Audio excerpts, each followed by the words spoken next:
What's going on, everybody? This is episode 6 of the Off Key podcast, a show about music. I'm with one of my very best friends, Steve. He changed shirts for this broadcast. He was wearing a gray shirt earlier and is now wearing a black shirt, just like he was last week and the week before, and probably the week before that, and probably the week before that. I'm also wearing a black shirt today, but mine has the dude from the Big Lebowski on it. I'm running out of musical shirts, but I figured the dude is appropriate due to his love of CCR and his hate of the Motherfucking Eagles. So this week we've got new homework assignments. We've got new albums to talk about, and I will let Steve jump in and do his thing. What do you got for me this week, buddy? What'd you do? Well, after pulling teeth with you to try and figure out a homework assignment, whatever do you mean? You couldn't come up with. I finally was able to pluck out Saves the Day Through Being Cool. Oh, we're starting with a homework assignment this week. Okay. We always start with a homework assignment. Do we? All right. I thought we even started know with the something format new. of your own show. It's our show. You came up with the format. I just came up with the show. I just like structure, man. It keeps my life in balance. And you know what? Structure's not a bad thing. And I love the format you came up with. I do. But saves the day. Let's do it. So this is an album I remember like way, way, way back, like when we first started hanging out, that you had told me about. And only now am I listening to it, 20 years later or whatever it is.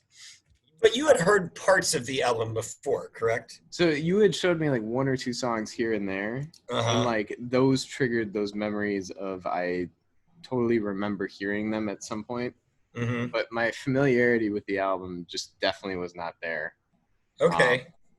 But you could definitely tell. So like 1999 is when it came out. Mm-hmm. And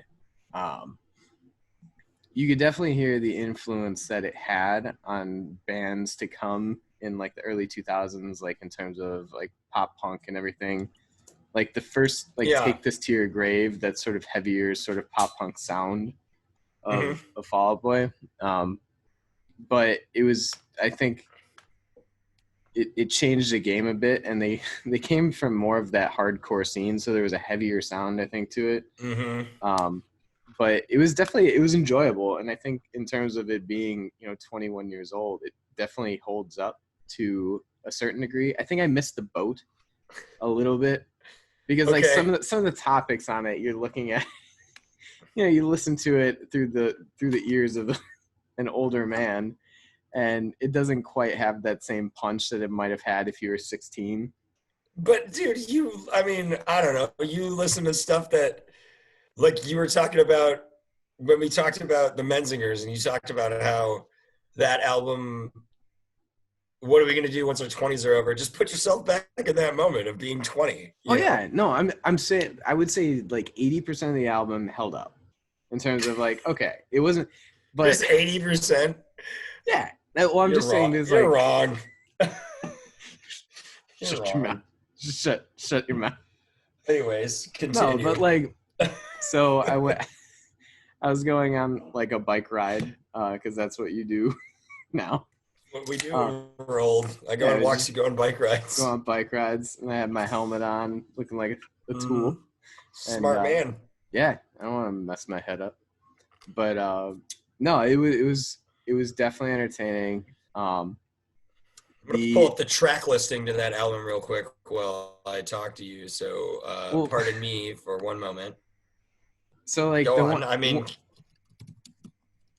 well, because it's short. It's like 30 minutes. It's short. Long. Yes. Yeah. So it's like really like 12 punches to the face. But it was really good. The thing I loved about it though, lyrically, is just some of the lines. Incredible emo punk lines that I feel like really started to kind of define the genre almost. You know what I mean? Like if you got like, that's part of the greatness of like when you hear bands like Saves the Day and Brand New and Fall Out Boy, some of those lines are just so memorable and so like, this is how much I hate you. Yes. And there's so many on there. And the thing that got me. Yeah, that album is full of it.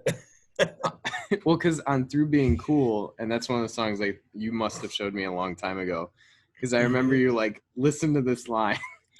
Because the part where he opens it and he goes, the next time you see Nick, tell him I'm gonna stick some needles in his face.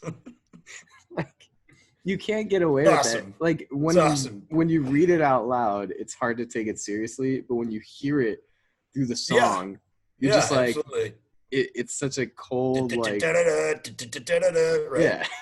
Yeah. And I mean, there's definitely like there's a lot of parts in those tracks that just kind of cut really deep.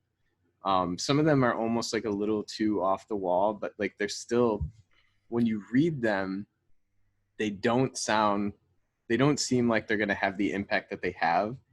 Yeah. But when you hear them sing it, it definitely like holds its punch. So I mean, like the other part, like I'm just gonna read you this little bit. Yeah, go for it, dude. Read them all, baby. I love that album. I've listened to this album. I went back and listened to this album probably 4 times at the gym in the last like 6 months. That's not a joke. Like this album always happens. It always works this way with me. I won't listen to this album for like a year and a half, and then it'll pop into my head, and I'll listen to the album like 4 times in a very short amount of time. And it's just like, I love all of it.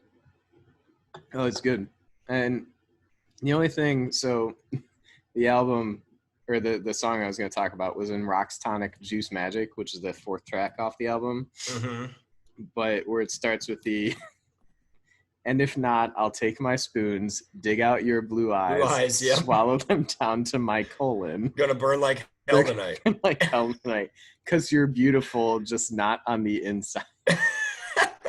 And I was just like, I read it and then I heard it, and it's they pull it off.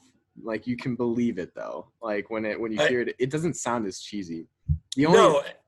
Sorry, go ahead. No, it doesn't sound as. The only line that I thought sounded extremely cheesy was in Shoulder the Wheel, where they're like, Queen's on the radio and we're rocking out. I don't know. I can't remember the exact line, but that was just something that for some reason, every time I heard it, I thought it felt a little juvenile. But what I meant by like the song, like, you're a juvenile.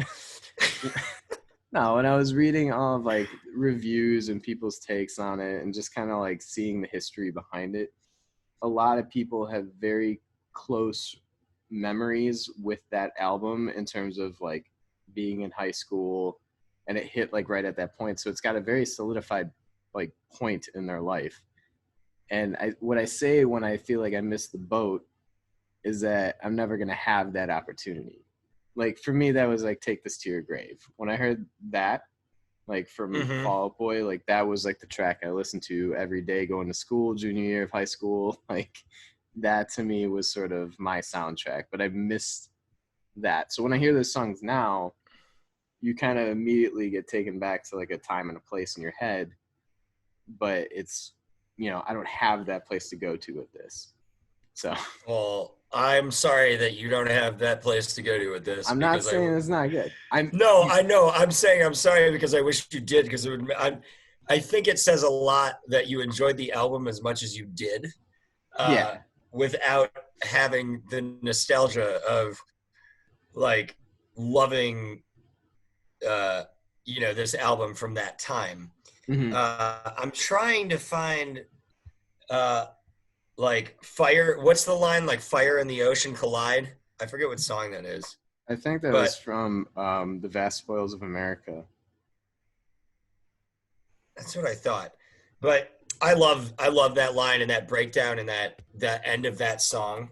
It's awesome. I love it every time I hear it. That album to me is, I think I bought that album in like 2003. And I think it was on recommendation by one of the original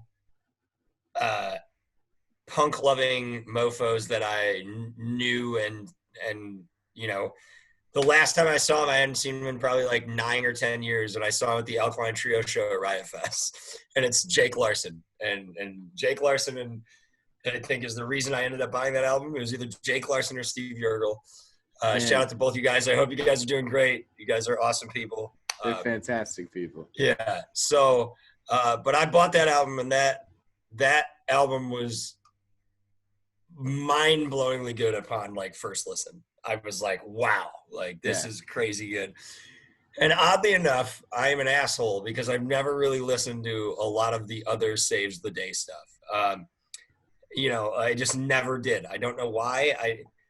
I think subconsciously maybe part of me didn't ever want to ruin anything like that was as good as Through Being Cool. Like I didn't, you know what I mean? I put the album up on, put the pussy on a pedestal, as they Okay. It's a great line from the 40-year-old version. There's one analogy. Yeah, so I put it on a pedestal. I put it on a pedestal, and we're leaving it in. We're not fixing that in post. That's nah. from a movie. I do show. no editing on this. Everything stays. Unless it freezes. That's the only time we edit anything out. Yeah. But I think I put the album so high up for me at the time. Like it was so impactful. But musically also, you can hear that hardcore influence in it. Like you can hear the punk, the pop punk stuff, the major chord progressions, but then they drop to these like super fast, like triplet plucking, and like I loved it. I thought it was like the perfect combination of, you could tell what they were into and what they were becoming. Yes. Or at least on that album, what they were becoming. And it set a blueprint for kind of what was to come. But it was funny because I was looking at it, this actually caused me to go down a little like rabbit hole, because I was reading about it and then I saw that they were basically playing a bunch of like, I saw something that was basically saying they played all of their first album shows with like hardcore bands. And then you kind of see these hardcore flyers. I saw like a link to, there's a website called like hardcoreflyer.net. Like, yeah. So it's basically somebody scanned in all of the old, their old hardcore flyers. Yeah, which was like somebody would do kind of like a terrible sketch of something, and then it would be like exiled and like puke your brains or whatever, like the band would be. And then at the bottom you'd see Saves the Day. So you'd have this sort of like, very true to form hardcore bands. And then Saves the Day was on the bill with them. So they took a lot of that, I think, with them. And you can hear it because there's like a heavier sound, and it was similar to a degree, I think. And I had read something that Patrick Stump, the singer of Fall Out Boy, like this is one of his top albums ever. That without this album, there would have not have been a Fall Out Boy. I could see that in a moment. Like when you go and listen to that album, you hear it all. Well, it's funny because the other thing that it caused me to go back and look at was I found this old vintage footage of the Fall Out Boy set from when we went to the Jim Grimes birthday show way back, and the band was Arma Angelus. Okay. And it was supposed to be their last show together, and it was at a skate park at the LaGrange YMCA. And so the footage is actually filmed. They had a great skate park. I skated there multiple times. Oh, they did. They also put on like an awesome hardcore show. Yeah, but it was I don't think I went to that show. I think I knew a lot of people that went to that show, and I didn't go. Yeah, and I mean, in terms of like the local Chicagoland area, it was very legendary. In terms of like, I think Rise Against was supposed to be on the bill, but they had to cut. But the list of bands goes on and on, from like bands that actually kind of got big. But so Arma Angelus, which was Pete Wentz's hardcore band, the bassist of Fall Out Boy, played their last show there. And then Patrick Stump, the singer of Fall Out Boy, played drums. Andy Troman, the guitarist of Fall Out Boy, played guitar. And then Chris of Hey Chris Gutierrez played, I think, bass or whatever. Wait, I thought Andy plays drums though in Fall Out Boy. Does he not? He does, but they had like this weird sort of mix-up. So they played that set as Arma Angelus, which is like a hardcore set. And then they all switched their instruments around, and then they played a set as Fall Out Boy at a skate park. And it was like, 10 feet from them, in a room of maybe 150 people. But you could definitely see sort of like they were just being heckled the whole time, but there was like, obviously they came from that same cut. I think you saw but you were there for the evolution, which is pretty crazy. It was a really cool thing. It was still one of my like probably cooler musical like claim to fame that I could say like, hey, this band that now still plays like United Center and shit. Like I sold crazy amounts of records and could wipe your ass with wipe their ass with your bank account. Yeah. And so it's just like they're in this room full of like hardcore kids that are just heckling them the whole time. Yeah. Because they're pop punk. Yeah. But again, like this is what they came from, so there was that heavier sound. And long story short is I could definitely see where that Saves the Day throughput came from. And this was like 2 years preceding when that album came out. So yeah, and like I said, for me, this is like, I think I bought that album like about 3 or 4 years after it came out, and it really definitely just became instantaneously for me an absolutely huge favorite of mine, and will always be on lists of like one of my favorite albums of all time. I absolutely love it. So, yeah, what are we on to now? So your homework. My homework. Well, I think I technically had 2 homework assignments. Did I not?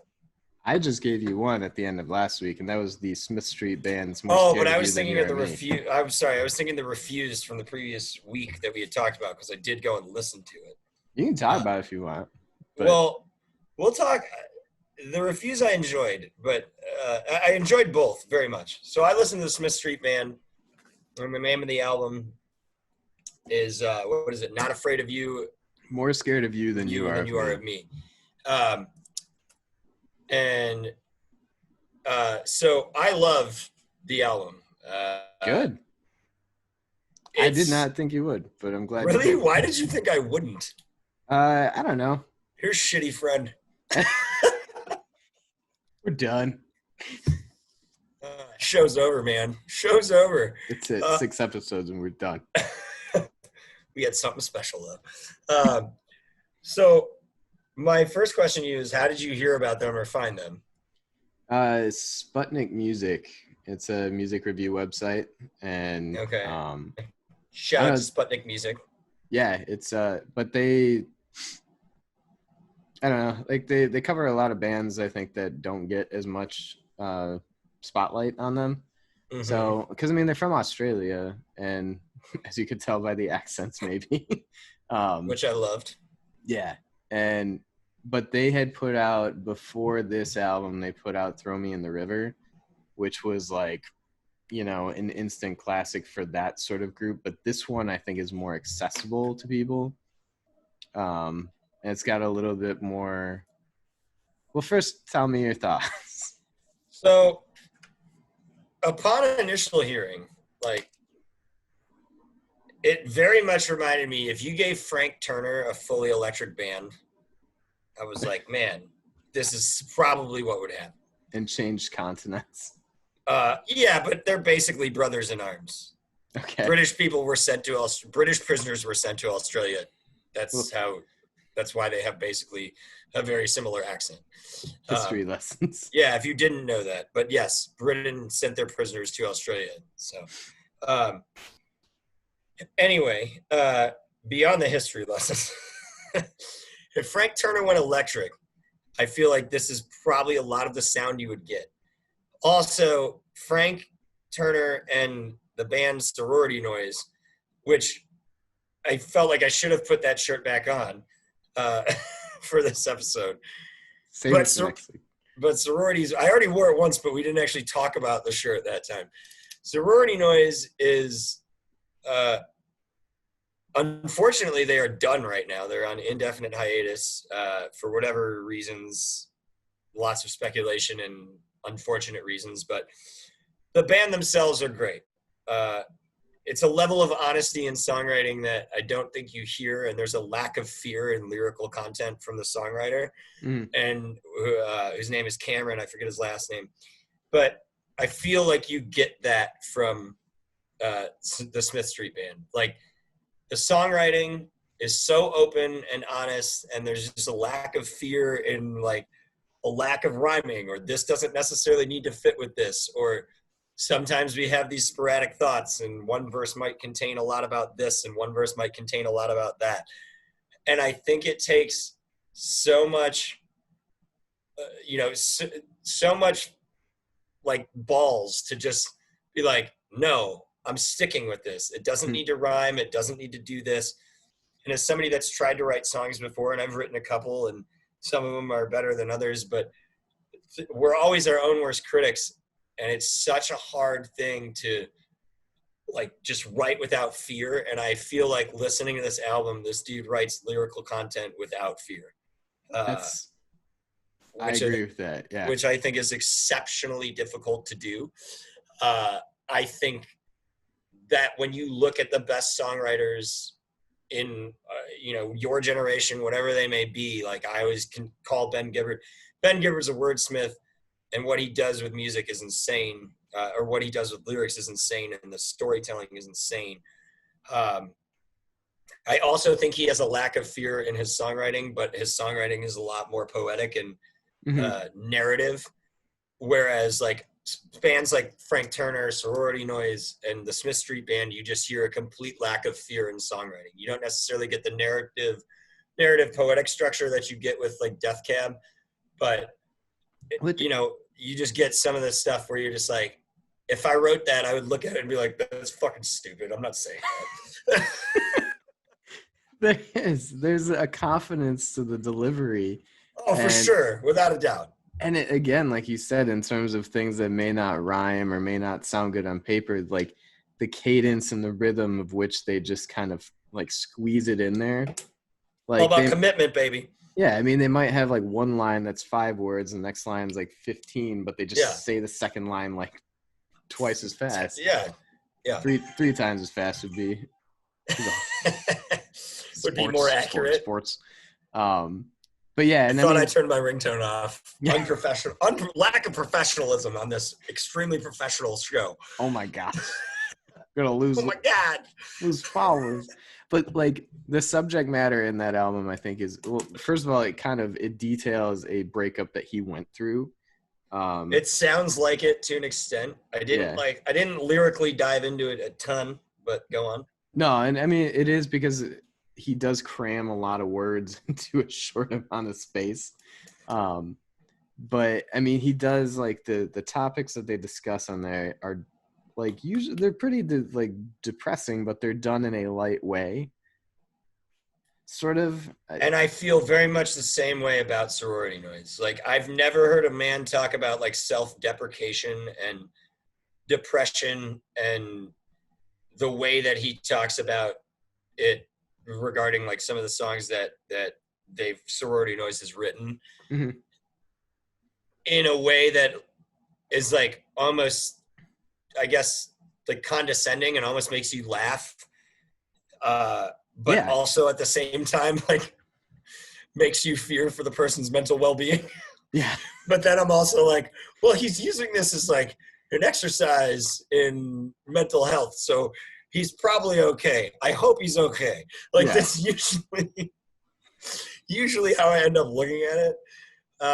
But like tracks for me, like the first one that really stood out of all of them was Song for You, was number 4. I loved it. I loved everything about it. I don't even have like detailed notes. Just go listen to the song. I think you'll really enjoy it. Song number 4? Song 4, track 4, A Song for You. Oh, okay. Yeah. Yeah. I said that earlier. You weren't listening. You're not a good listener. That's why your wife hates you. Hi, Megan. She's sleeping. She hates me because I'm keeping her up. Oh, whatever. Tomorrow's Friday. That's in a pandemic. Yeah. Everything will be fine. Actually, in 3, 4, and 5, like Death to the Lads, track number 3. But 4 was the one that stood out the most for me upon initial listen. Upon going back, Shine is a great song. You are absolutely right about that. As I listened to it again, I had the thought of like, and you hear this throughout the album. They have these really simple bridges / breakdowns. Okay. Where they go kind of like they start off and the sound is very full usually, or has a tendency to be more full on the verse and the pre-chorus. And then they go to the chorus but like their bridges, sometimes I feel like on a couple of tracks, I noticed their bridges were very minimalistic and then they built back up really well. But the song Shine, I wrote down like, how can that song not pick you up and put you in a better mood and like make you believe that like you're going to be fine and you'll be better off in the end.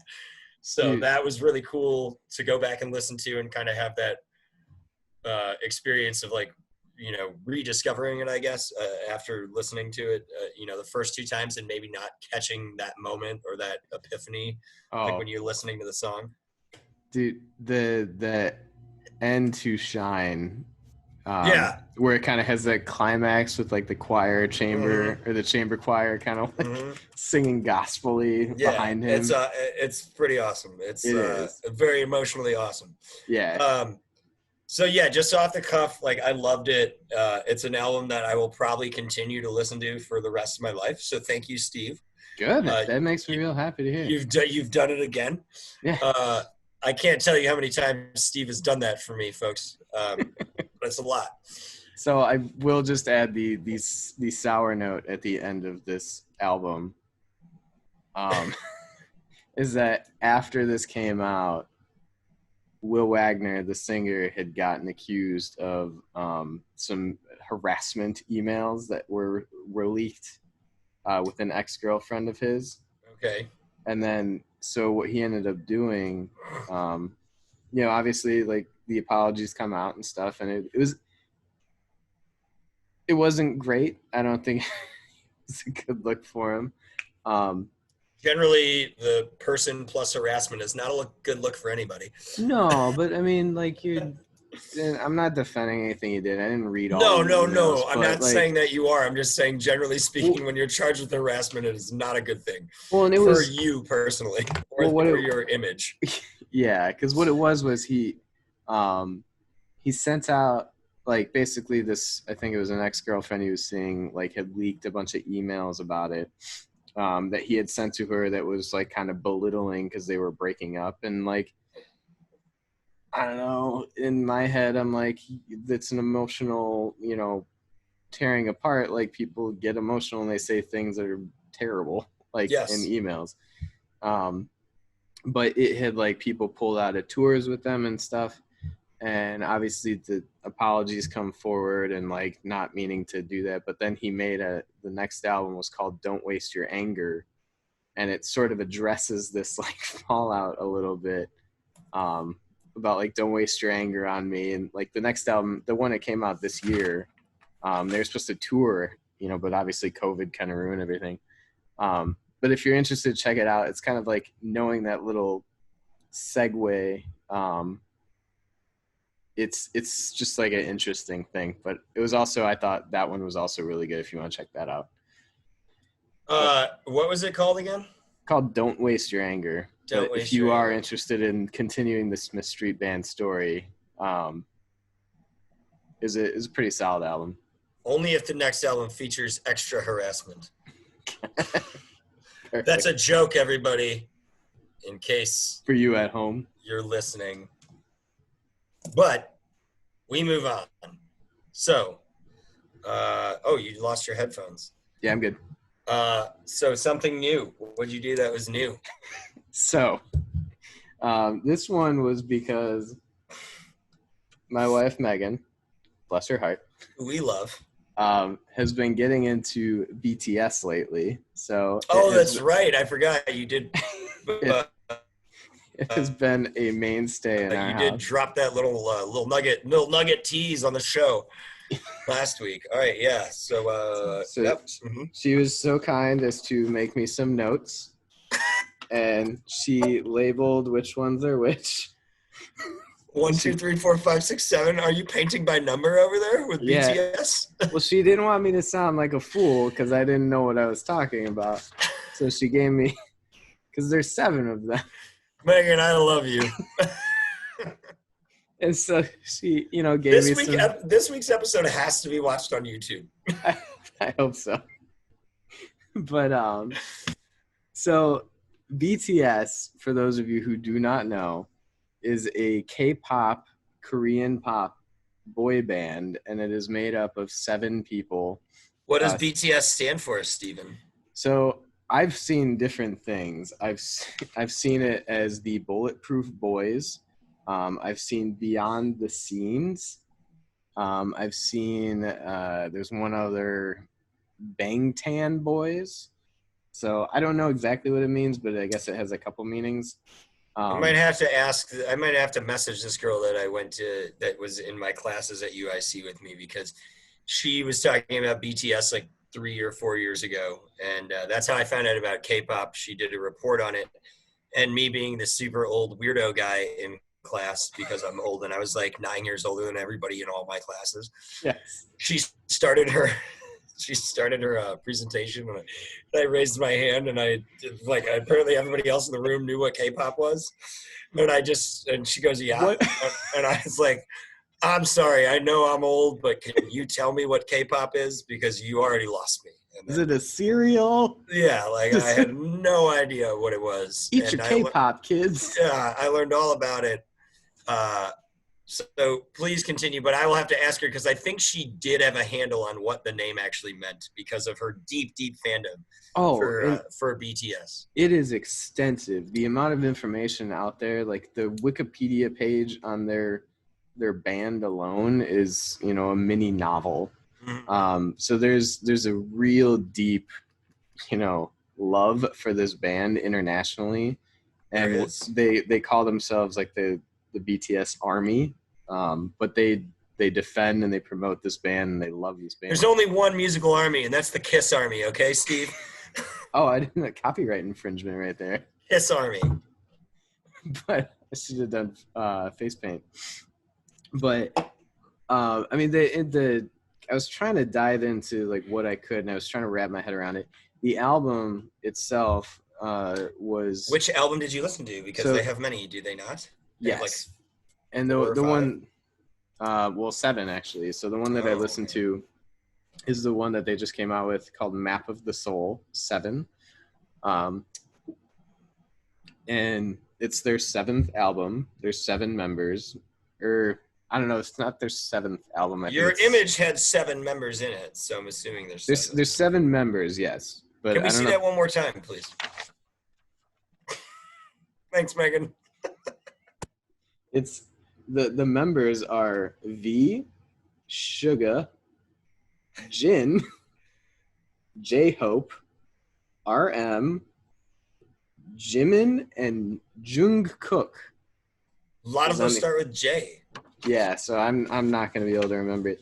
But I will say this, like, so digging into the history, K-pop as a thing has been around since like 1992. Mm-hmm. And there was a very old band that started it, correct? Or that kind of. Yeah, and I mean, can't remember the name, but I learned about it. I can't either. Yeah, but what struck me as interesting was that in Korea they have a thing where they call it creating idols. Yes. And so they actually call them idols, and they groom them. Yes. And back in the 90s, this used to be actually to a point where they would get these kids real young, groom them. They would make them audition and stuff. And for, I guess, the price of fame, they would then bring these kids in. They had to live in basically like a house together. Their entire lives, like both, in the band and out of the band, were controlled entirely by the record label. Yes. Which is basically, from what I understand, pretty much what we ended up, I mean, a lot of what was going on in America with New Kids on the Block. Oh, Backstreet Boys and and then Backstreet Boys and 98 Degrees and those guys, and Lou Pearlman, that was the dude's name. Oh, that dude's scum. Yeah, he is a scumbag. Yeah. I mean, he knew what he was doing.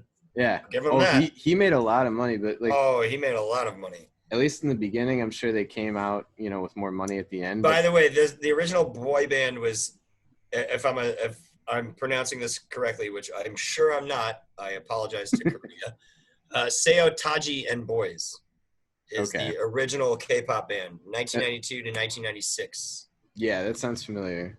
But so it used to be this and they weren't the only ones, but it was this very manufactured, they were supposed to be on this upper level of society where these people are very, they're idolized. Obviously, that's why they call them idols. So they're supposed to be kind of not like your normal level society people. But they did this, and it was very toxic and overwhelming for the kids in terms of Shocking. Surprise, you spend your whole life in servitude, and it's damaging to your psyche. And then you have psychological damage afterwards. No way. Yeah. Who would have thought? Surprise. And I mean, i.e. Michael Jackson. Oh yeah, I mean, or the Jackson family in general. Yeah. So, but and I don't know the guy's name, but the guy who basically, I think it's called Big Hit Entertainment, who created this new label, was basically trying to generate this idea that it's okay to have like these people be more of like on the same level as other people. Like they don't have to be framed in this way. Like they can have their own lives. They can talk and sing and do the things about their own lives. So, I mean, in terms of lyrically, it's really hard to go through this album without actually like going line by line and translating everything to really understand it. And I just, in the week, you know, I had to prepare, did not have the time to go. You didn't learn Korean in 7 days? I did not. You suck. But in terms of like the styles that blend into it, there's a lot of different sort of elements, but like the overall theme is that like perseverance, I think, is kind of like a big topic for them, and like belief in yourself. It's all like a very positive message. Okay. And like they're very like, they'll talk about their careers and their life and like stardom. Like they come off as very normal people, despite their international success. And like honestly, it's just a lot of it is really fun. Like we watched some video of them on the carpool karaoke with James Corden. And it was funny because they're interviewing, I think only one of them can really speak English pretty well, and that's RM. Thank you, Megan. And he learned it from Friends. So he watched Friends, the American sitcom. It's really weird that you brought that up, because somebody said to me the other day, or I saw it on an article or of some nature, somebody said something about it. I forget where it was. It might have been working. I don't remember. But that Friends, because the conversations are very generally simplistic in the show, that it has been used to teach people English all over the world. Really? As far as I understand. That's really interesting. Yeah, it's really weird that you. I mean, it's really weird that you just said that, because I was like, why did I just hear this like this week?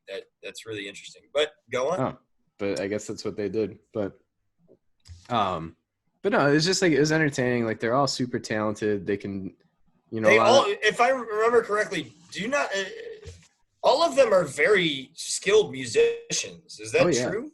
I think so, like, because they're from what I understand, like they're training from a young age. Like they basically get drilled from like a musical perspective. Like they're expected to be able to play at a high level, like multiple instruments. And I don't know exactly. I believe that's true. I don't know if all 7 can. I do know that other ones, like, I don't know which one, but I think V is like really skilled at saxophone, and like, you know, they're all smart, like very creative people. So like they all have like a hand in the writing process, despite the fact, if you look at the credits, there's like a million people on each song. But you know, on the carpool karaoke thing, like you have the one in the front who can speak English pretty fluently, and then the 6 in the back who are just kind of like talking to themselves and like making jokes. But just like they seem very down to earth and normal despite like the stardom that they have. But they're all like singing at this excellent quality. But they can dance, sing, rap, like play instruments and stuff. But no, it was fun though. But there's like a whole, like, it would take a lot more time to really dig in and understand a little bit more. But the color, the style, the challenging, the norms that they do, because it's a weird thing. You have 7 guys that kind of look like they're straight out of like a Final Fantasy game. Like, no offense, but like the colored hair, the makeup. No, I get what you're saying. Like, yeah. And it's cool. Like that's the cultural styling, and they're put into that cultural styling and expected to dress that way and kind of. Yeah, but I mean, it's basically they're just challenging the conventional norms, and it's kind of a breath of fresh air to see something other than something that came right out of Los Angeles, you know, be in the mainstream. So if you had to pick like a couple of songs off the album that you listen to, like give me like 2 songs that like people should go check out from the album, if you have any. From that album in particular, it would be or just in general. Like if you have other favorites from you and Megan just binging on K-pop this week. just watching a bunch of it. Boy with Love, which features Halsey, and love is spelled with Luv. Wait, which features Halsey, like the Halsey? American artist? Okay. Yeah. Okay. So, and then the other one that I really liked was On, just like ON. Uh-huh. But that was like, there's kind of this militaristic march, like this drum roll. Steve loves big drums. I do, and it's very like I was watching a couple of the music videos, and they're very like over the top, like, and I love it. Like it's just, if you're gonna go boy band, you better go full boy band. Oh yeah, yeah. And the you don't half-ass a boy band. Yeah, like the music video for On there. I don't know if it's like the end. They're in some war or something, and they're climbing this mountain, but it's interesting. But the album itself, though, it was good. It was fun, and it was pretty lengthy, but it was a lot to take in, and I did the best that I could, but I was keeping an open mind and just doing the best I could. Well, it seems like you did enjoy it to an extent, and obviously like going out of your comfort zone, like that's, we're having fun doing this and going out of our comfort zones from time to time. I would have never listened to this otherwise. Yeah, and so I'm glad your wife forced you to listen to a bunch of K-pop, and yeah, but it's cool, like the theme that out of like the super oppressive, decades of people basically controlling their lives, like this one guy is like, nah, let's go let them live their lives and we'll still let them perform. And it was the most successful thing ever, is just like, let people do what they want to do creatively, and it will flourish. So yeah, absolutely. I mean, you and I talk about it all the time, man. Honest songwriting, being, obviously having passion behind whatever you're doing, whatever it may be. That's generally when you're going to be the most successful in your life, Yeah. So no, that's cool. I will definitely, I wrote those songs down, so I will check those out and maybe talk about them briefly next week. So something new for you. Go. Something new for me was kind of tied into something old. So yesterday or 2 days ago, I believe it's the Head and the Heart song. I had the Head and the Heart song, or one of their songs, stuck in my head. Okay. And I just blanked on what song it was. But anyways, that was the vibe that I wanted to have. Like I was going for a walk. That's the vibe I wanted to have, was that style of music. Rivers and Roads. That's the song I'm thinking of. By the Head and the Heart. Yeah. So that was the vibe that like kind of was in my mind, and that was the vibe I kind of wanted to pursue on my walk. And for whatever reason, I chose not to listen to the Head and the Heart, but I chose to listen to Shovels and Rope, which is also a band that has 3 words in their name and probably seem very, very similar. So if you're not familiar with Shovels and Rope, are you familiar with them? I've never. I just thought Rivers and Roads, and I'm like, Shovels and Rope. The Head and the Heart. Shovels and Rope is a band that I saw on a Sunday afternoon at Lollapalooza probably like 7 years ago. Okay. I was waiting for other bands to start. I had listened to like 2 songs by Shovels and Rope, and I was like, they're intriguing. I'm going to go check them out. So I was sitting on the South Lawn at Millennium Park, or is it Grant Park? I can never remember. The big stage. Yeah. Yeah. And they were playing at like 2 p.m. It was beautiful out, and their music was great. So I did a little more research on them today. And they are a married couple, and I would kind of describe it as like if Jack White and Meg White, if the White Stripes had like a folk rock Americana band, you would probably end up getting Shovels and Rope. Okay. So they've put out, as far as I can tell, I think they've put out like, I don't know, 6 albums. And I listened to their most recent album, which is called By Blood. and I loved it, and I think you will love it too. I'll probably give it to you for homework at some point in the next like couple of weeks, so we can take a break from Shovels of Rope and not talk about them next week. So it appears from what I'm seeing, they have 1, 2, 3, 4, 5, 6, maybe 7 albums. I loved this album. First of all, the first song opens and it is called I'm Coming Out. Just like the Puff Daddy and Mace song that they sampled. They really sampled it? No. But they said Puff Daddy and Mace sampled that old funk song. I forget who it's by. I'm coming out. Yeah. So this is the name of that song, but it is like it starts with a simple keyboard chord rhythm, and then there's kind of this like distorted melody. And after listening to the whole album, my first thought was, if I had to pick a single, it would be I'm Coming Out. I feel like it's a song that could totally get radio play right now without any issue, and people would love it.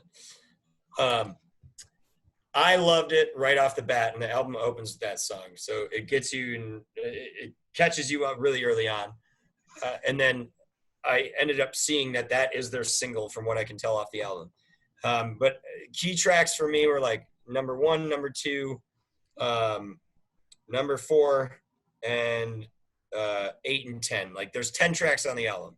So 5 of them I thought were like really memorable or pretty memorable. They're a husband. Yeah, the others are bullshit. They're a husband and wife from South Carolina. Apparently they had played in other bands and like met each other. Okay. And then ended up, kind of using their previous musical stylings and creative, inspiration, and then ended up making music together and got married. But there's a song on there called Mississippi Nothing, which is, from what I can tell, it's more of a country western song, and there's like some really strong vocals from both of them. They both sing, and they both sing very well. They sing very well as a duo. I believe she typically plays drums and he plays guitar, but I think she also plays guitar as well on other tracks. Sure, it's not just Jack White in disguise. It's not. I know it's not. You smart ass. Got this idea. Yeah, he would do that too, but it's not. Because I've seen them live, and he's not Jack White. There's a song on there called "Come On Utah," and from what I can tell, it's a song about a cowboy and its horse, or his horse, attempting to make their way back home. But that is probably up there, like I would say, as my most standout track other than the first one. But you can really see their range on the album. Like some of their songs are more like folk pop, almost like Edward Sharpe and the Magnetic Zeros, like that kind of style. Yeah. And other songs are a little more poppy than that. And then some songs are just like more of kind of that soft country tone. And there's the 10th track on the album is called By Blood, which is the name of the album itself. And I thought it was really interesting because when you look at the album artwork, the lyrics to By Blood are the album cover. Oh. So, which I thought was really, really interesting, because I think, to me, that probably says more than anything that maybe this is the song that they had the biggest connection with, or that like they found to be the most important. Okay. They named the album after it. They put the cover as, those song lyrics. But I think you can really hear their songwriting capabilities and like the emotional songwriting capabilities they have in that song.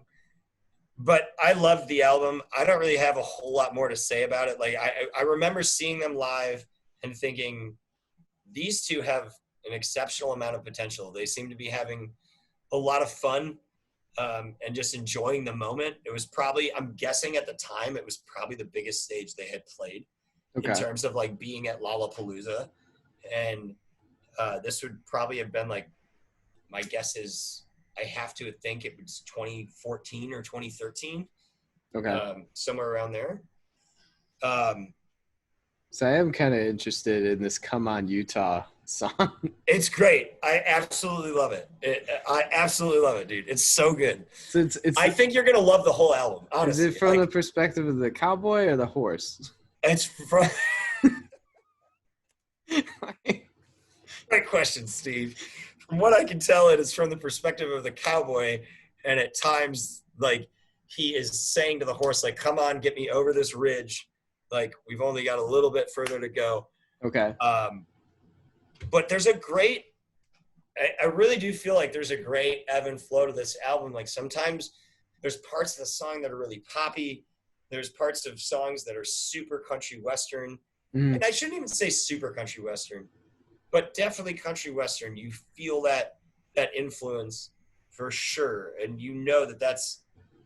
I think I very much can imagine that a lot of their early influences would be, you know, Johnny Cash kind of narrative song structure songs, like these great storytelling songs. Yeah, it's like someone writes a short story and then you put it to song. Like, yeah, but I put the album on, like I said, just because that kind of mood, that the head and the heart was kind of what was in my head. And then I was like, man, Shovels and Rope is a band I always thought had a lot of potential and I would like to check out. Yeah. And I just never actually checked out. So I was like, well, we have a show, so I might as well just check it out.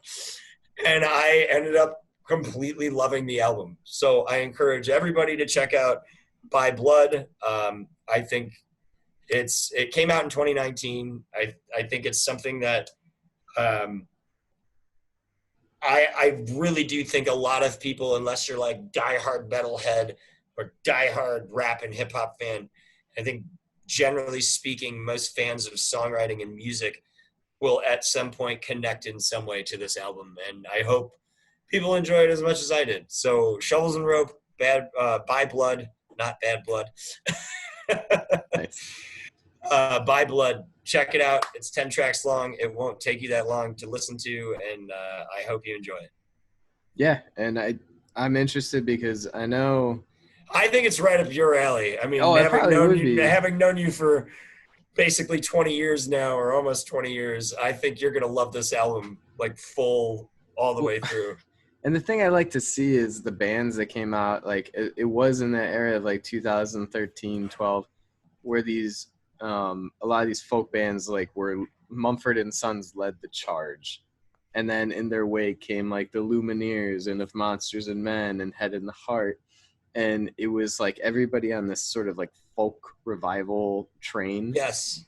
And then as that thing kept going, like to 2016, 17, like Mumford and Sons was like the engine.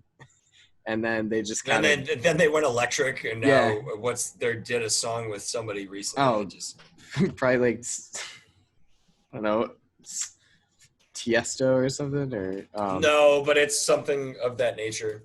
But yeah, but I still love a lot of Mumford and Sons. No, and like I don't have anything wrong with it, but like as that train, you know, derailed, there was a couple bands that stayed the course. Like Lumineers kept putting out really quality. Like they were true to the form. They loved that form, and they are like, you know, that kind of band. Mm-hmm. So to hear, you know, Shovels and Rope be sort of in that same vein where they weren't just like jumping on a trend to get popular. Yeah, I mean, and they never really reached a level of popularity at all. I think I'm just saying, and I think that's.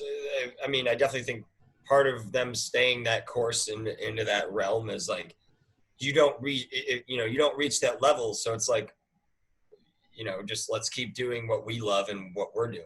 And they obviously have reached success to an extent. I mean, you've released 7 albums. I'm sure they're making money off their albums, and you know, but like I said, when I saw them live, I really enjoyed what I saw. And then the other day, it just kind of randomly popped into my head.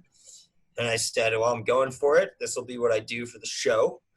And yeah, I loved it, man. I thought it was awesome. And definitely caught me by surprise. But if you're listening and you just want 2 quick tracks to jump on, I would say go with, or I'll give you 3. I would say go with I'm Coming Out, Come On Utah, and By Blood would be the 3 I say that are probably the most important to see their range. I'm gonna check out "Come On Utah" like right now. Does Well, the horse make it? Yeah, text me when you're done listening to it. I hope you enjoy it. I'm probably usually after we finish the show, I go for a walk and listen to something that we talked about, and then by the time we're ready to like do the show the next time, I honestly forget that I went and listened to it, or I didn't take any notes like while I was listening to it, and then I'm like, oh shit, I forgot I listened to that, and then right before we do the show, I'm like, I need to go back and listen to it again and try and have the, write down those thoughts. But all right, what else you got for me? All right, so something old. Actually, what's weird is I think it might have been the same year on that same stage. Oh wow, okay. So the picture that popped up of when you, me, Megan, and Matt and Jay like we're all at Lollapalooza the other day. I think 2013 that might have been, but I think it was the only time Megan's been to Lala, and we ended up. So it was 2013 then that I saw Shovels and Rope because it was the same weekend I was with Matt. Okay, so basically, kind of odd that we both chose the same thing for the same reason. Is super super weird. So something old is at the end of the night. We were all kind of like beat out, and so we went to chill, and we went and watched The Cure. Nice. And so The Cure. Yeah, I remember them playing. I could hear them in the background, and people were so excited about The Cure playing again. I didn't know shit. Oh, people were like freaking out that The Cure were playing. Like, yeah, people were so jacked that was the headliner for that Sunday night show. We were totally like on the verge of leaving, and then we just went and sat on the hill by the lakeside, was it the east side of that south stage? And we're like, oh, we'll just listen to a couple tracks and we'll probably take off. Where the VIP area is, right? Like you sat kind of in front of that VIP area? Opposite side, more like by the lake. Doesn't matter. Okay. We kind of sat back and watched, and I just remember being like, that set was fantastic, and something triggered me to kind of go watch that. So I went and I listened to Disintegration by The Cure, which is kind of like people describe it as, I guess, their magnum opus. But I don't know enough about The Cure to really know their full arc in terms of, I think they started in 76, 78. And then they put out albums at least until 92. I think that's when Friday I'm in Love came out. Because when Q101 started, that was their first track, I think, was Friday I'm in Love. Really? That's interesting. Yeah. I did not know that. Well, now you do. So dropping hot nuggets of trivia on the Off Key podcast. Try to. That's what we do here.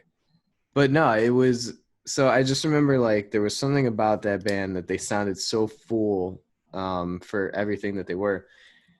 And as soon as the first track came on, which is Plain Song, it's this like shimmering, like beautiful opener, and it's really, I don't know, I absolutely loved it.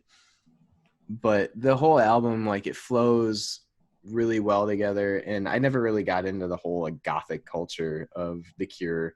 But I mean, what I understand is that they kind of started more in the like punk rock scene, then they kind of moved into the goth scene, and then they started putting out albums of more like singles to try and get more radio airplay and more popularity.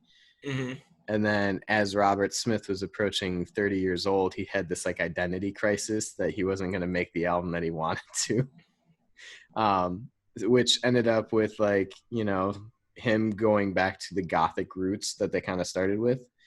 And it ended up being, there was more hallucinogenic drugs involved, but it is which happens. But and there's the train song, not Plain Song. There you go. But the other song off there that you'll probably recognize is Love Song. But what is the name of the album again? I'm sorry. It's Disintegration. So it was 1989 that came out. But the tracks I really like on there are probably less like the singles, but more the ones that are like full of synthesizers and bass, and they just kind of flow for like a long time, and they're very like dreamy. More like Gabe Soundscapes. Yeah. So basically, We're gonna get Gabe Soundscape references every week. So that's our Gabe Soundscape of the week. But no, I mean, I don't know how familiar you are with The Cure. I don't really know a lot about them. I didn't realize how big they were. Yeah, they're huge. Their fan base is massive. That kind of like goth, kind of industrial rock, I kind of always associate with like New Order, Depeche Mode, The Cure. Those band followings are so strong. Yeah. And I don't even know if I'm speaking out of turn when I talk about Depeche Mode, The Cure. Like if I put Depeche Mode in with The Cure and New Order and Depeche Mode are a little more like industrial rock, I think. But I associate those fan bases in similar ways of like just the tightness of those fan bases and the lack of criticism from I just feel like that love for that band, The Cure, is forever, you know. Similar almost to like how for our generation and me personally, like the Alkaline Trio, like even some of their albums I think that aren't good, you know what I mean, they're still putting out music and I'm still gonna probably listen to it at some point, you know what I mean. But yeah, their fan base, like, because I remember seeing the crowd for that show,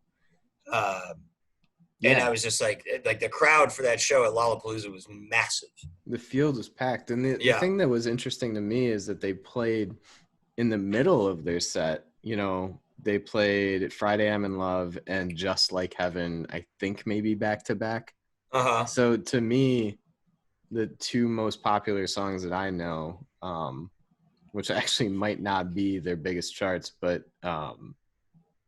those were smack dab in the middle of the set. So those were the only songs I knew by them. I had heard Love Song before, but you know, those are kind of the more upbeat, like radio airplay kind of songs.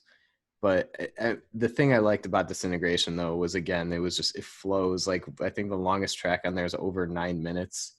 But I think the last 4 or 5 tracks are all over 6 minutes. They're like 6, 7, 8, and 9 minutes. But they just kind of they just go with that, and I don't have a whole lot to say really, but other than like it's great.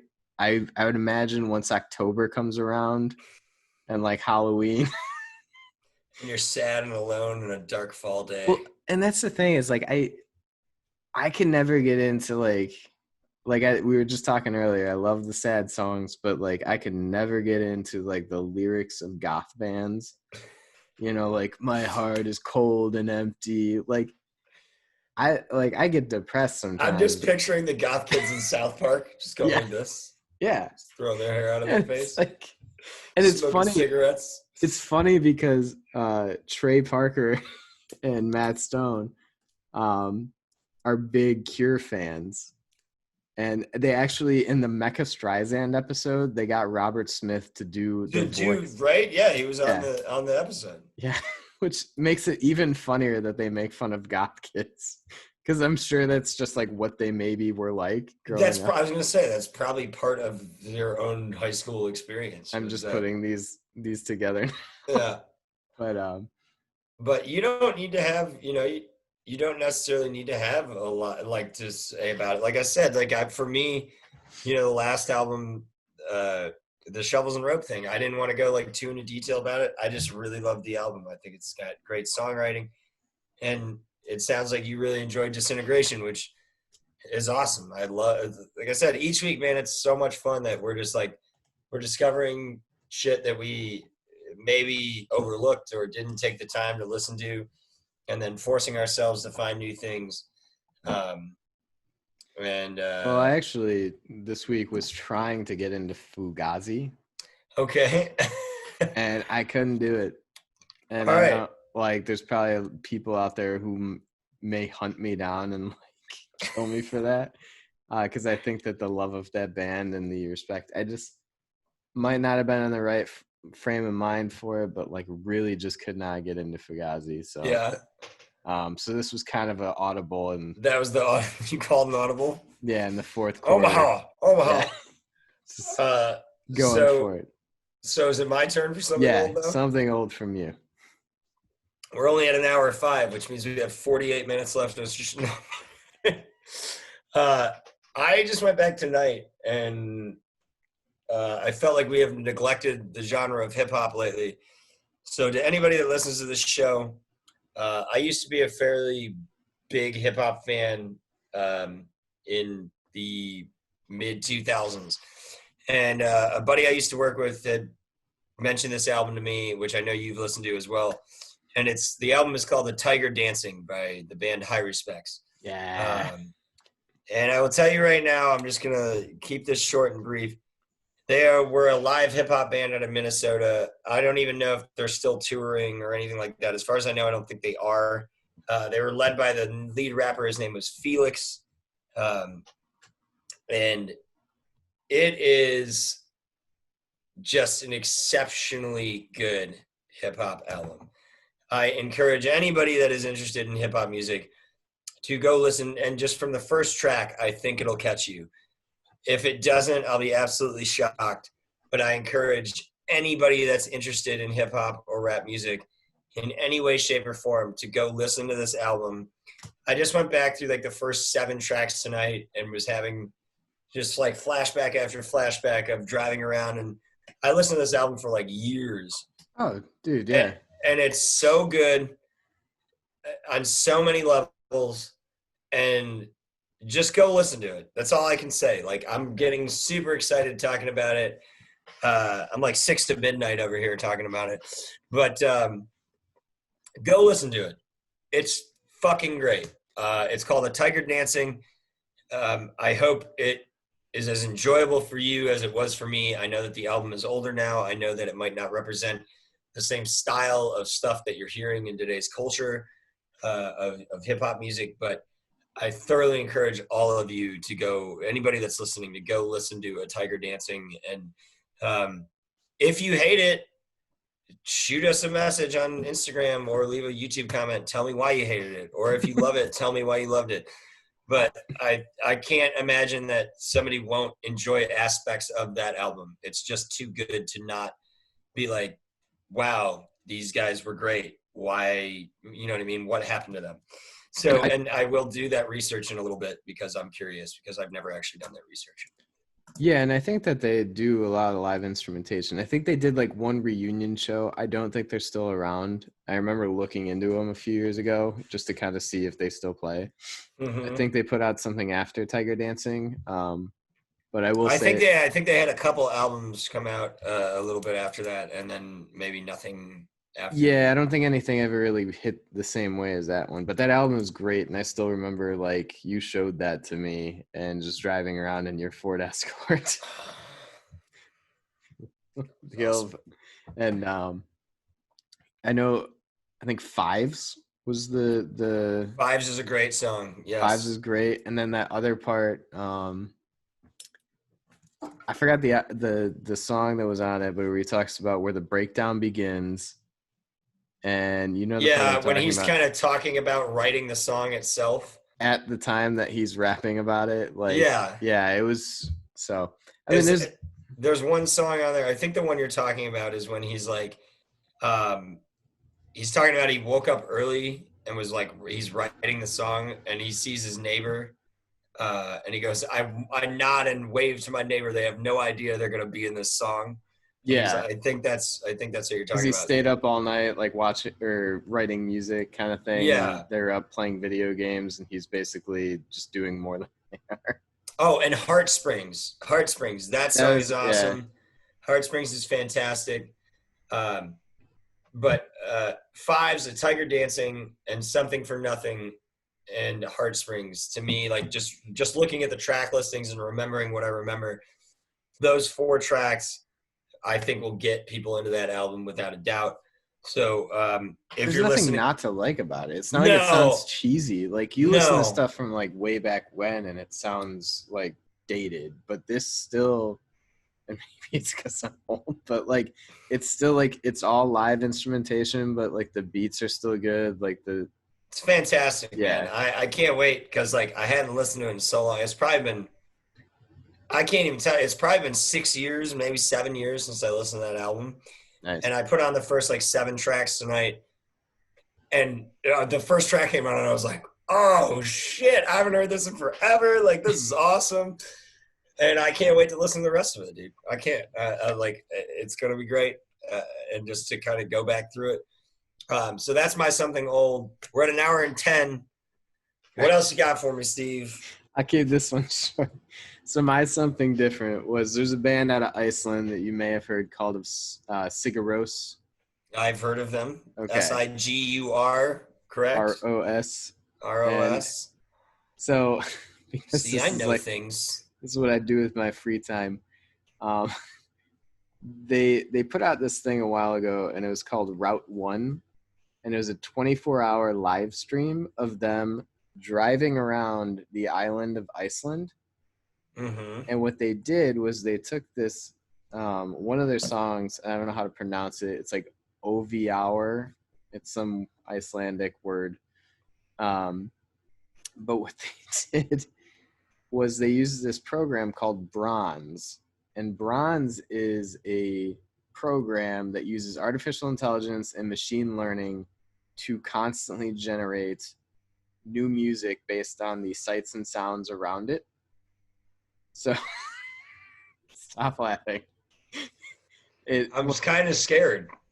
So there's actually like what they did was they put this music with, and they had like a dash cam or something, and they just drove around the island. So it went from night to day. It was a full 24 hours around the island. And it was like this ambient like mood of, you know, like you're familiar with Sigur Rós, you know, it's like this falsetto, like. Never listened to a single song by them. Really? Nope. Okay. I've heard about the band a million times in my life. Never listened to one song of theirs. I don't know if you'd like it. I know I'm an asshole. Oh, no. No, I'm just saying I've had people tell me about the band for ages, and you've told me about the band for ages, and I've never listened to anything they've ever put out. The one thing I will recommend, and I don't want to make it your homework now because it's not the right time of year to do it, but their live DVD, it's Sigur Rós, it's called Heima, Heima. You can find it on YouTube. But they went back to Iceland after they came out and they became really popular, and they're really shy people and they don't like the fame. They like being by themselves. So they did this tour around Iceland and they played at these remote, like really isolated places.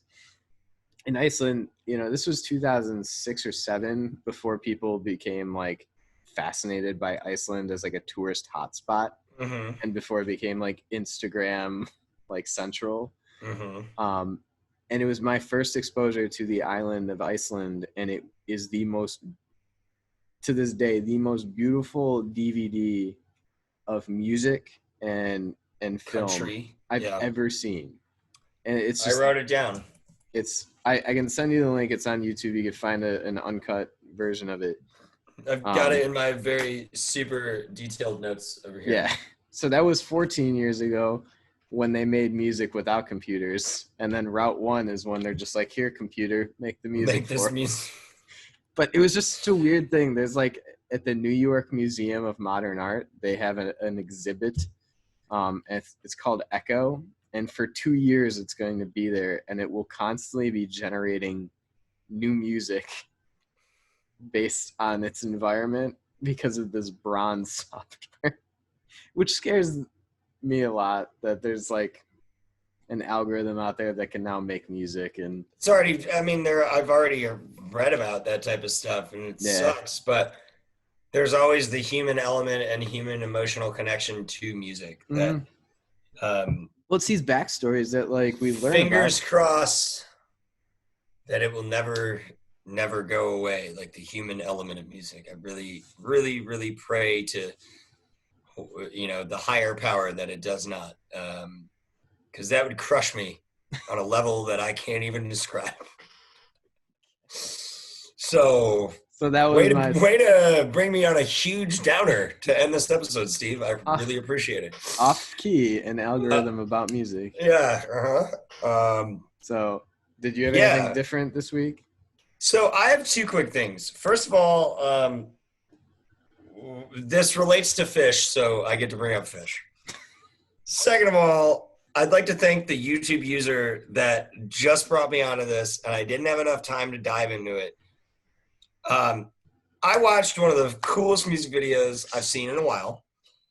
So I was watching Dinner and a Movie this past week, and I asked the YouTube chat users, I just said, give me an album or an artist you've been listening to. And this one guy, I said thank you during the chat. I was like, thank you very much. And I wrote it down, and I searched it in my phone. He gave me like two artists. He actually gave me three, but the chat moved so fast I couldn't find the third one. I saw it, and then I was like writing the other two down. Yeah. So first of all, I want to say something. If you didn't watch Dinner and a Movie this week, you need to go watch Dinner and a Movie this week. Because you of all people who love the backstory of music and the backstory of like storytelling and all of that, you need to go watch Dinner and a Movie this week. Do you know why you need to go watch Dinner and a Movie this week? No. Because it's the Gamehenge story. Do you know what Gamehenge is? It's a place in London. No, so that's Stonehenge. And Gamehenge, and that's, I believe, Stonehenge is in Scotland, I believe. But Gamehenge is it's basically Trey Anastasia's like college thesis. It's the story of all of like his kind of original songs that he wrote that all tie together. So in Phish's history, there has only been, in the bajillion frickin' shows they've played, they've only ever done a Gamehenge set once. This week's Dinner and a Movie, which will only be live for another, 5 days or 4 days, is the only Gamehenge set in the history of Phish. And he even does all the narration between songs in the first set to tell you like the story from song to song. Okay. So you of all people need to go watch at least the first set, not to mention it's from 1994 when the whole band was just like on a level of consistency that was just stupid. Anyway, that is my short part about Phish this week. So to the user that told me about this band called Bonnie Prince Billy, I think you will love this song. The video is amazing. It's just a really interesting, funny video. The song is called I See a Darkness. I only listened to the song once, and I listened to it today. I loved it. The video apparently it says it was posted in May 2012. So I did a little research about this guy because I've never heard of this person in my entire life. His name is Will Odom. Will Odom, I looked up his discography. And according to Wikipedia, it says Will Odom also goes by Bonnie Prince Billy and Palace Music, and then et cetera. So this dude has been putting out music, from what I can tell, since 1993. I've never heard of him once. In 1993, he was putting out music as the Palace Brothers. And then in 95 and 96, he put out music as Palace Music. And then in 1997, he put out something as Will Oldham. And then he started recording as Bonnie Prince Billy. And then he started recording as Tortoise and Bonnie Prince Billy. And all these, like, it's just crazy. This dude has put out so many records. Like, there's so much stuff to go through that I haven't even had a chance to dive into. But the song I See a Darkness was wonderful. And to the user that gave me this recommendation, you will probably never hear this ever, but I want you to know. And when I see the next week's Dinner and a Movie, I'm going to write in the chat area to whomever suggested Bonnie Prince Billy to me like last week. I want to say thank you because I listened to I See a Darkness and I thought it was awesome. Hopefully I can at least him or her will see that and appreciate that I appreciated the song as much as I did. So that is my kind of other medium / kind of connection via the internet. But Bonnie Prince Billy, I See a Darkness, check it out. I love the song. What kind of song is it? It's death metal. No, not at all. It's more falls in line with like singer-songwriter stuff that we like. I would say almost maybe potentially in the Band of Horses realm / Modest Mouse realm. Okay. That at So, least gives some context. like I said, I only listened to the song once, and I listened to it today, like probably around 1 PM, and it just really, I put it on and I was like, wow, I really, really like this song. I'm It's probably going to actually listen why to I it. was giving my BTS speech. You're just like, I'm just gonna listen to this. This is boring. So I loved it. Check it out. We are way over an hour 18, which an hour 18 I think was our shortest episode yet, or second shortest. What do you got for me? Honorable mentions, whatever it may be. So mailbag, I accidentally just hit play on something. I apologize. Go on, mailbag. unplay. Hit unplay. So our mailbag, we received anonymous threats that if we didn't talk about the new Taylor Swift album, we would be in trouble. From Adam Tangway. No, that's from Ed. Oh, okay. Anonymous. Anonymous. Yeah, It's a great Twitter handle for him. yeah. No, it was the new Taylor Swift album, Folklore, which is a surprise drop. It was no advertising, no anything, no build up to it. She just kind of released it, and she made it while in quarantine with like COVID and everything going on. And she actually worked with Aaron Dessner of The National. Kind of like the new Trey Anastasio album that came out. Did he? Oh, I sent you that. He released a quarantine album. But anyways, go on. But no, it was the I think the guitarist from The National, Aaron Dessner, who produced it and helped write it, basically, and they split it in a sort of, from what I understand, a sort of postal service-esque sharing sense. Online, like remote building of the songs. Now, did she date him and then break up with him and then write the album about him and he produced it? Did that happen? Maybe, I don't. Oh, okay. And I say that as somebody that loves Taylor Swift, but I just wanted to get a shot at. Well, it's easy. It's too to easy. Fun. Yeah, it's too easy. And I don't know her. Like I don't know, like her first, like the country stuff, and then some in 1989. But like I know she's done a lot more that I don't know about. This is probably the first album of hers I've listened to in a long, long time. But there's still this themes of like relationships breaking up, affairs, like everything is sort of centered on those relationship aspects, which to me, she's a master at, because she's really good at writing like brutal breakup songs. Seems like she has a lot of experience with this, so maybe, but you go with what you know. So in this particular album, though, my understanding is that everything was fictionalized. So it was basically she was coming up with these stories of fictional characters and their breakups and their their different love triangles and kind of things. And from what I understand is that there's sort of a 3-part song in terms of, I think it's Cardigan, and one is Betty. One is, I don't know, but basically it ties all together, basically, of this guy cheating on his girlfriend and her like being liberated from it. There's a song, fictional, but there's a song that features Bon Iver that's really good. Probably my favorite track on the album was The Last Great American Dynasty, which basically it talks about Rebecca Harkness, who I think was married to the Standard Oil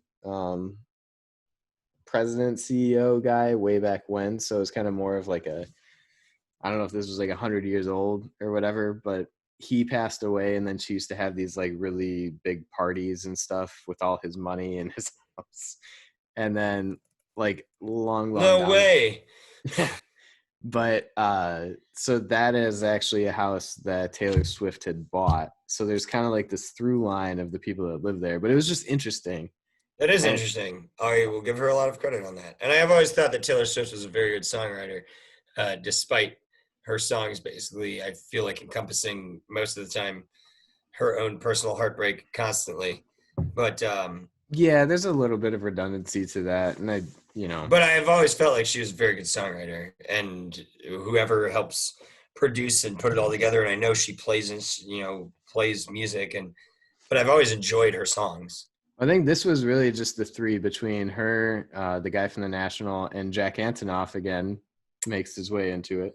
Bleachers, Yeah. 2 references in 2 weeks, man. They're crushing it on this show. Well, there's definitely there's a bit of a departure from like the pop music that she's done before. Obviously folklore. That's interesting. That's good to know.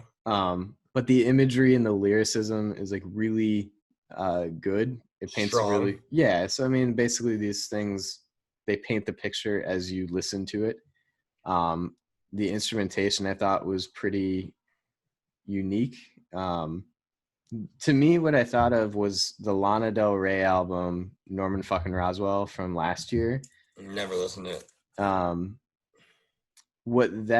To me, it's like, this is the similar album, but with like an East Coast vibe. So like she wrote this sort of like very romantic idea of California and like the West Coast of like, it's very sultry and like I don't know how you want to describe it with our big review words. And then this one was more like East Coast, like New England summer sort of thing. I don't know, but either way, I enjoyed it a lot. I'm glad I listened to it. I would never have given it a chance otherwise. So that's what this show's all about, baby, dude. I love it. I love that we're just clicking on random things that catch our attention and saying, screw it, I'm going with it. And, I think the hardest part of us getting older but being music lovers is that we always have this tendency to stick to the stuff that helped define our formative years. And the older you get, the more you're like, that's crap, blah, blah, blah, blah, blah. And so it's been fun, man, and it continues to be fun. So you got anything else? No, I mean, after the mailbag, I think we're pretty good on wrapping this up. Just homework for next week. Do you have anything for me? If you really haven't listened to it, I said it to you this week, but we'll dive into the punk rock scene again. I will tell you, I think that Maybe I'll Catch Fire may be the most well-rounded album by the Alkaline Trio. And you've never listened to it. According to you said you've never listened to it, which I know you've heard probably 1 or 2 of the songs on there. Yeah, I don't think I've listened to the full thing. But I would say listen to that. If I decide to change it, I'll text you and tell you. But right now, that's what's coming to my mind. So anyway, what do you have for me? Anything specific? An album I've wanted you to listen to for a while, but I was waiting for the right time, and this still doesn't feel like it, but whatever. It's an album by a band called Typhoon, called White Lighter. And it's, just listen to it. Tell me your thoughts. All right. Well, I hope it's as good as the Smith Street Band album. So, and real quick honorable mention, the Refused album was awesome. The Shape of Punk to Come was really entertaining. I'm glad you liked it. Yeah, so check that out if you have the time. That's going to do it for episode 6 of the Off Key Podcast, a show about music. We hope you all liked it, and we thank anybody that's been downloading, listening. We're going to do another giveaway. We're going to do it separate from this show because we figured out a few things regarding kind of sharing via Instagram and not being notified about it. So we're going to change that up a little bit, but we're going to do another $20 giveaway. And to everybody that's been listening and having fun with this and finding new music, we really enjoy it and hope you're enjoying it too. And we thank you for listening. So that's it for episode 6. And we will talk to you guys next week. This should be out Tuesday, right? Maybe. I don't know. Yeah, we'll see. We'll still be recording by then. It's possible.